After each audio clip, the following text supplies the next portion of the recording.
Hi, everybody. Welcome back. My name is Sue. Hi again, everybody, and again, my name's Alex. Wonderful to have everybody back with us, Alex. And we have another fabulous topic to have a chat about today. Our topic today is compassion. There are lots of people that talk about compassion. There's a lot of research now around compassion. And I think sometimes, again, maybe it's not always interpreted accurately. So I want to ask you the first question is, what is it according to you? It's actually a brilliant question, thank you. And uh, through our time together, a lot of people will have heard me speak about hope a lot, and people who know me know that I talk about hope an awful lot. And I think that there's a huge interplay between compassion and hope, and there are some similarities in terms of the mechanism that sits behind them. So that a lot of people will confuse sympathy, empathy, and Mm. compassion.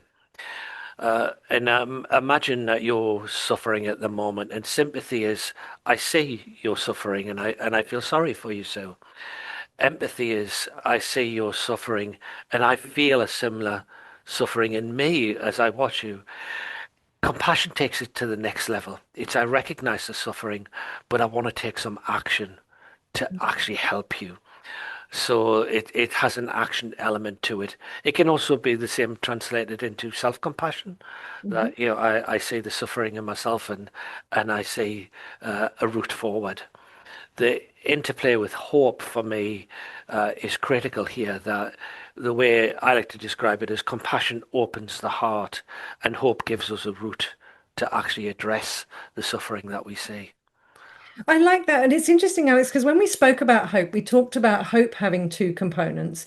We talked about it having that sort of, okay, here's the goal, this is what I'm aiming for, and then the way power of, well, what am I doing to move towards it? Yeah. What you've just said around compassion is really sort of taking that lens as well, as it's more than just empathy, which is what I feel what you feel. It's Yes. actually I can feel what you feel and I get it, and I want to help you Yes. take steps, move past it. So, bearing that in mind, how do we develop this sense of compassion? I think it's nowhere near as complex as people make it out to be. And I can think of all of these kind of grand examples, but I think it's better described in smaller ones. So I don't know if you're familiar with, there's a very small faith group called Jainism. And Jainism is, it's I think, historically a bit of an offshoot of Buddhism, and Mhm. it's quite a small community, primarily based in India. And for me, they're the greatest example of how you can culture compassion. Uh, and it's related to other animals other than human beings. Mhm. So when we think about compassion, we often think about, as I say, really grand gestures where we can help human beings who are suffering. But if we want to culture it in ourselves, I think it can be those little gestures towards the birds, the bees. Again, when I think of it, I often think of when we see a bushfire and we see somebody giving water to a koala. Mm. Now, we may not get the opportunity ever in our lives to do that, but for most of us, we will be able to look at some very hot days here in Australia and put some water out for the birds, Mm. to grow some native plants in our gardens that allows the insects to flourish and thrive. So it's recognizing even in other species they're suffering, and actively taking steps to alleviate that suffering. Which, Alex, brings me to that point we talked about on a previous one when we talked about nature and we said we are nature, so we are no different, if That's you right. like, from all of these. But let's come back to compassion for a moment because there are crossovers then. So there's crossovers between compassion and hope that you've mentioned, Yeah. but there also seems to be then a crossover between compassion and kindness because Uh, kindness could be doing something nice for somebody else. Where's the crossover and where's the distinction? I think it's. I mean, I don't know the science, and I'm guessing you probably do. But for me, it's around the motivation behind Mhm. it. So why am I taking this action? Am I taking this action to make me feel good, or am I taking this action to alleviate the suffering of another creature, Mhm. another human being, another animal, or whatever it would be? Mm. And when it's about being kind for being kind's sake, it's about me. When I'm being compassionate, it's about the other. Okay, so yeah, so that because it's interesting because I'm not 100% clear anyway. I think there's an overlap, but I think one of the things I do know is that there's a different brain network, neural network that lights up Yes. when we experience compassion compared to empathy, for instance. Yes. And to your point, it's that part of the prefrontal cortex then that's pulling us towards doing something as opposed to just experiencing it. So I want to come back to what you said about self-compassion because I think that's interesting that sometimes when people think about self-compassion, I wonder if they're actually talking about self-care, as in self-compassion means I'm going to go and have a bubble bath and, lay there and listen to music and have a glass of wine, and that's me caring for myself, etc. But I want to say that self-compassion is a lot more than just luxury or wallowing or those sorts of things. Talk to us a little bit more about that. I couldn't agree with you more. I used to have a working relationship with somebody who would talk about self-compassion all the time, and they meant exactly what you described in your first example, and it was a way of forgiving themselves for not doing things. Yeah. So it was a kind of, yeah, an excuse, if you like. Whereas for me, self-compassion is again recognizing that I'm suffering in the moment, but what am I going to do? What Mm, action am I going to take to alleviate this suffering? yeah. Not to just have a nice feeling or whatever, something that will set me up for not having that suffering in the future. Yeah, which makes sense. And it really reminds me of the phrase I often use is Christian Neff's work that talks about fierce self-compassion. So to me, it's not indulgence, it's actually being a bit fierce and putting boundaries in place and getting stuff done. So let's just translate that to your point. There are many people out there, all of us at some point are suffering, we've had adversity, we've got challenges. What are some of the tips and tricks or examples you can give us about how do we become more self-compassionate, first of all? Again, I think it starts with becoming aware of when you're suffering. Mhm. One of the worst and most insidious things we can experience is that slow integration of suffering into our life, where we don't even recognize that it's beginning to happen. Mm. And I mean, stress is a beautiful example of that. People often become extremely stressed before they realize the pathway they're on. Yeah. So I think it starts with stuff that we've talked about before, which is at the end of each day reflecting on your journey that Mhm. day, and reflecting on, what were the highs and lows of your day, and Mhm. and opening up to it being a non-judgmental. And I know people say that all the time, and it's very, very hard to do, but just let the experience be what it is, and reflect on, where am I at? Sorry, Yeah. yeah, judge myself on speaking. Um, so you're getting to that point, and then a very quiet conversation with yourself about, and for me this is pivotal. What are some small things I could do Mm. to alleviate this? Again, as we've said before, I think if you create grand plans, you fail. Yeah. It's those little things, but also allied to that is you may fall down the same hole again in a week's time, and that's okay. Yeah. And I want to come to that because it's one of the things you and I often talk about on these conversations is the small things, it's the little things. Yes. It's the reviewing and say, yeah, I did stuff that up earlier or today, or I could have done it better. And then what am I going to do about it, as opposed to blaming somebody else for it or not Yes. taking action. So I'm going to ask you, where have you in your life used a bit of self-compassion in a way that's really supported you? Yeah, I think it actually is quite a big example of, for having said it, you should always think about the small ones. Was a decision to leave an organization. It'll be roughly about 12 or 13 years ago. And I was going into work every day and unhappy every single day.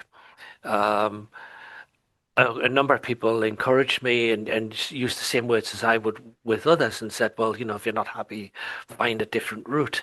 But I decided to keep pushing through and keep pushing through until I reached that point where I felt almost broken Mm. uh, and decided to resign without anywhere else to go. So I didn't have another route to follow. And walked on the beach with my wife and talked about what could be the worst case scenario here. And the worst case scenario was we would lose our home. We said, well, we can find somewhere. We can always find another route. And for weeks afterwards, I punished myself for making that grand decision Mm. um, until I came to the realization that, hey, that was self-compassion. I've begun to heal from removing myself from that situation. So I didn't consciously think I need to be compassionate, but I found a way of being compassionate to myself through that challenge. Can we unpack that a little bit more? Because there's something you said there that I think is really interesting is the self-compassion actually came from handing in your notice and finishing up.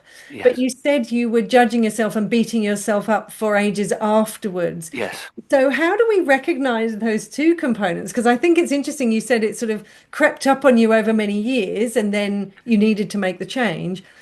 But then also we're judging ourselves for the change. I'd love to see how you can help me and others yes. understand how we do that a little bit more. I think it's getting to the root of uh, what it is that you're actually judging. So I'm going to give a bit of a weird example and hopefully kind of pull it back together. But a common thing that you're going to hear in most situations is the greatest fear people have is of public speaking. Well, Mhm. actually, I would argue that's not true.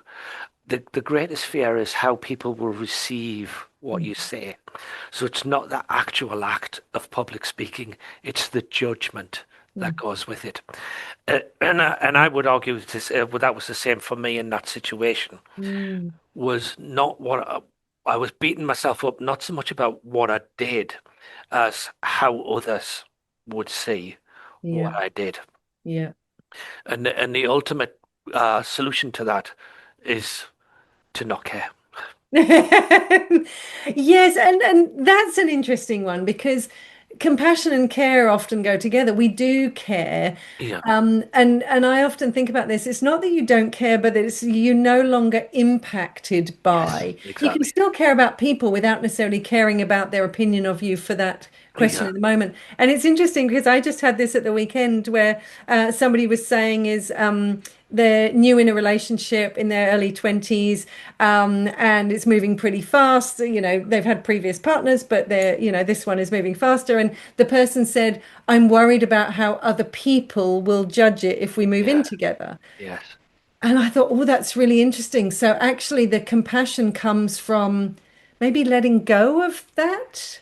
It does, and it's at its heart. It's really asking yourself the question of what is the concern. So again, going back to the public speaking, if you say to me, Alex, I have a fear of public speaking, and I say, well, okay, let's work on that, and let's work out how you can get opportunities to public speak, blah blah blah. Well, we're not really addressing the core issue, which Mm. was actually I'm afraid of how people would respond to what Yeah, I share. Now you can have that dialogue with yourself too. You can say, is this really what I'm concerned about? And we take, the comment you've just shared of I'm worried about how other people will feel about us moving in together. Well, what other people? yeah, How will you know? What if you're wrong yeah, about this? So why not do an experiment and find out if your assumption was right? yeah. Yeah, it's interesting. And it's lovely when you say that because if we bring it back to compassion, compassion is having that care and concern with action. So we've got to do something with it as opposed to just sitting in it and sort of dwelling. And I wonder from your experience, and I know you've got a huge amount of experience in the sort of the mental health space, which is easier, compassion for others or compassion for self? I think very much compassion for others is the easiest of the two processes. Why is that? Uh, I think we often hold ourselves to standards that others wouldn't hold us to.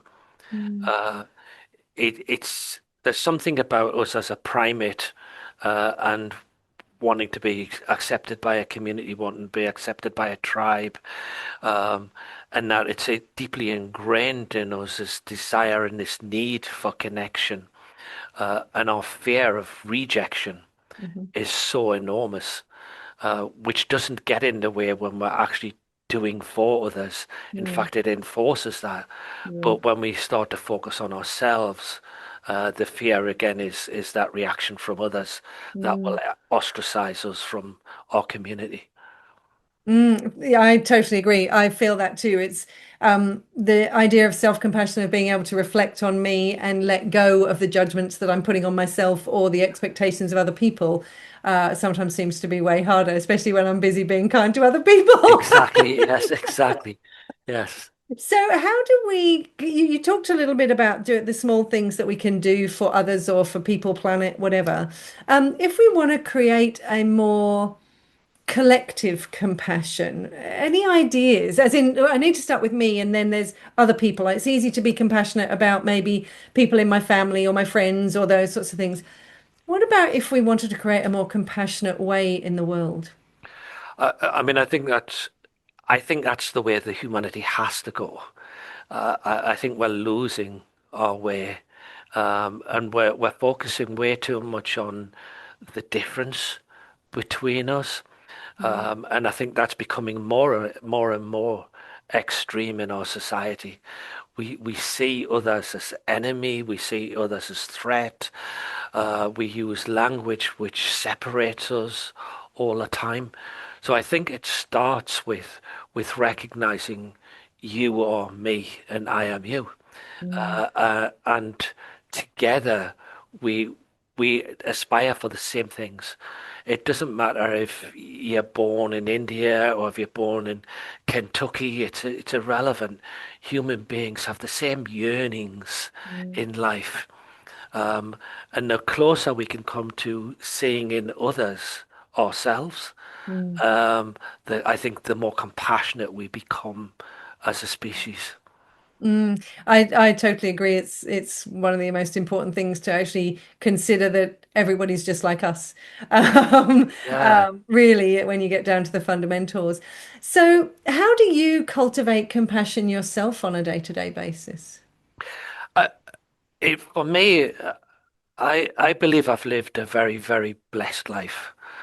So I could spend another podcast with you talking about all the challenges and the hassles that have gone in my life. But I start by looking at all the amazing blessings I have.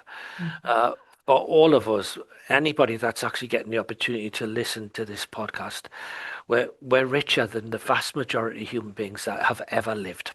So if you take all the people that have ever lived on this planet, if you've got a job, if you've got food on your table, if you've got somewhere to live, you're richer than almost everybody that's ever lived.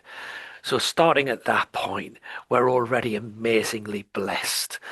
Um, but we're fallible as human beings, and we're still going to make mistakes. So I allow myself to make mistakes. I allow myself to say the wrong things at times and have the wrong thoughts run through my head, but recognize all the time that I don't know what somebody else's circumstances are. Mm, So when I see somebody who's clearly struggling for whatever reason, it could be easy to judge them and say, well, that person's using alcohol or drugs and they shouldn't do that. Well, I don't know their mm, story. So I enter it all with a space of curiosity. I mm, wonder why. And I wonder if I can do something, one small thing, that will help that person on their journey. What gift mm. can I give from my life of luxury to this individual? So it's a mixture of that understanding of my position and curiosity. I love that. And it leads me then to, if I think about the workplace, Alex, one of the things that I know comes up in the research around positive leadership is that positive leaders exhibit compassion, forgiveness, gratitude, sort of above all. And whenever I think of compassion in that space, I often think of the fact that every one of us has made mistakes. Yes. And very few of us have made those mistakes because we got up in the morning and said, I'm going to really stuff up Yeah. today. Yeah. And for me, compassion as a leader is then being able to have the conversation that says, you've stuffed up, this is a mistake, what did we learn from it? So to me, compassion has a an energy, a movement, a drive forward, as in, but then I let it go, as in, it's not that I'm going to keep bringing it up. So, how can leaders sort of generate more of that compassion from a work perspective? Well, first of all, I'd say that I absolutely agree with everything you've just said, and I had a similar experience just a couple of weeks ago, where I had to have a conversation with somebody, and it wasn't going to be an easy conversation. But I started with actually naming that with the person. This is not going to be easy. So how can I make this easy for you? Mm, Guide me. Tell me what I need to do in order to help you through this process. So I think mm, part of being a compassionate leader is understanding that you don't have all the answers. mm, You don't know what the experience is going to be like for the person on the other side. So ask them, be yeah, open, ask them to guide you and what works for them. For some people, and in fact for the person I'm talking about, it was, well, let's just get on with it. Uh, yeah, but for some other people, it might be, well, we need to have a bit more of a conversation beforehand and talk about what it's going to look like afterwards. Um, so be totally, genuinely open to understanding from the other person's perspective. mm, But again, drawing on the fact that, we all have similarities. We all have the same drives inside us as human beings. We want to be respected. We want to be understood and heard. And as you said before, we all make mistakes, and yeah. that's okay. Yeah, and it's funny because one of the things I often joke about when I talk about compassion is for me, it's a bit like if I'm walking down the street with my skirt tucked in my knickers or my flies undone, a compassionate person is going to tell me. Yes, Um, exactly. Yeah. but I think what's interesting is we often don't because we feel uncomfortable. And what I've heard in what you've said just there is sometimes there might be discomfort in being compassionate. Yeah. So again, I'd love to just pull that apart just in our last sort of chunk of this of say, how do we get past the discomfort that when we are trying to be compassionate, which involves action, which involves doing something, whether it's ourselves or others, how do we sit with the discomfort as well as the movement? I think there's two things I would say. The first is that our next conversation together is going to be about courage, and I think you're going to draw on on courage to do this. I'm not a great fan of people talking about being lacking comfort, being outside the comfort zone, or experiencing discomfort. I think it's about being unfamiliar with Mhm. circumstances. And the only way you're ever going to become familiar is to do it Yeah. and see what happens and accept again that you're going to stuff it up. And Mm. in that sort of conversation, if I'm having a conversation with you where I'm perhaps going to have to give you a formal warning, for example, in the workplace, I can say to you, look, so, I want to make this as easy for you as I can. This is going to be a difficult process. I need to be honest with you. There are certain things we've got to get to, but also I might make mistakes in the conversation. Mm. Um, and so, open the door to the fact that you're a fallible human being as well. Yeah. Displaying your vulnerability allows the other person to be vulnerable. Yeah. I like that because you said with your conversation it was uncomfortable for you, but you showed it, you put it out there Yeah, and still trying to get to some sort of resolution, I yeah, suppose. yes, So I might just sort of draw us back to the beginning. We talked about compassion, and you said at the beginning it has this sort of action component and it links to hope. If we were to ask our listeners to do a bit of homework around compassion, yeah, yeah. just what would you suggest? Again, I would think go to the smallest steps, as we consistently say. Uh, I wouldn't start with compassion for yourself because I think that that's a more challenging space to start. And I would look at your words. What words do you use that don't demonstrate compassion? What Mm, words do you use that judge others? So when you walk past a homeless person, what do you say in relation to what you've just observed? And mm, this could be the words that you're saying inside your head rather than the words you're saying out yeah. loud. Um, but are you truly experiencing from their perspective the struggle they have? Mm, And what could you possibly suggest that you would do? Uh, so you don't actually have to do it, but just start thinking through those steps. And again, as we've said before, I'm a great fan of recording these things. So at the end of the day, write those experiences down. Mm. And I would say that start there, start really small. Or if you want to get even smaller, as I said before, put some water out for the birds on a hot day. I love that. I love that. And actually, sorry, Alex, I have just thought of one other thing because That's often compassion is talked about when it comes to compassion meditation or practicing a compassion mindfulness. How do you see those two again being similar or different? I think mindfulness is one of the most powerful tools that human beings can use. Both of us are practitioners in the positive psychology world, and positive psychology is drawn an awful lot from traditional Eastern philosophies and Mm, approaches. Mindfulness for me, is simply, again, it's not as grand as people make it out to be. It's simply being aware in the moment and being aware in the moment of what you think, how you judge, how you speak, and what your interaction does for another human being. mm, Um, uh, but also what impact it has on you, because we can take this too far too. And there was somebody I worked with who had their employment terminated. And if they deserved it, to be frank, they did something that was outrageous and created a lot of trauma for somebody else. Um, but I continued to speak to them afterwards on multiple phone calls, helping them process the trauma they had experienced of losing their job and where they were going, and gave and gave and gave and gave mhm. to the point where it was starting to interfere with my life. Yeah. So again, you've got to have balance in all of this. Which is back to the self-compassion then about being able to say no and still be okay with it yourself. Exactly, yes. It's interesting you say that because sometimes I run a compassion mindfulness on one of our programs, and I often do it where I get people to think of someone they love and extend compassion to them, then somebody that is a stranger, and then somebody that's they don't like. Yeah, And people sometimes struggle with the person that they don't like, the person that's wrong with them. But then I get them to flip it and say, okay, now self. And it's yes. always the self that is more challenging for people. Absolutely, and yet it's thrown away in social media. People constantly talk about self-compassion as if, oh, Mm. yeah, you just do Just self-compassion. do it. Yes, easy. Yes, Yeah, so actually, my officially my last question now then. Um, so, if we think about the self-compassion being harder, and you said let's not start there, etc. Um, hopefully, it is somewhere that we get to. We're able to sort of stop and consider that in ourselves. So once we've explored with other people, what might be one small step that I do for myself in that moment where I'm judging myself, but I've got to catch it? What can I do? yeah. Again, a beautiful question, Sue. I'm not.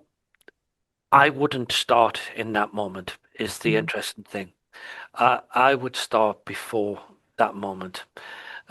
I think in that moment you've already lost it, I believe.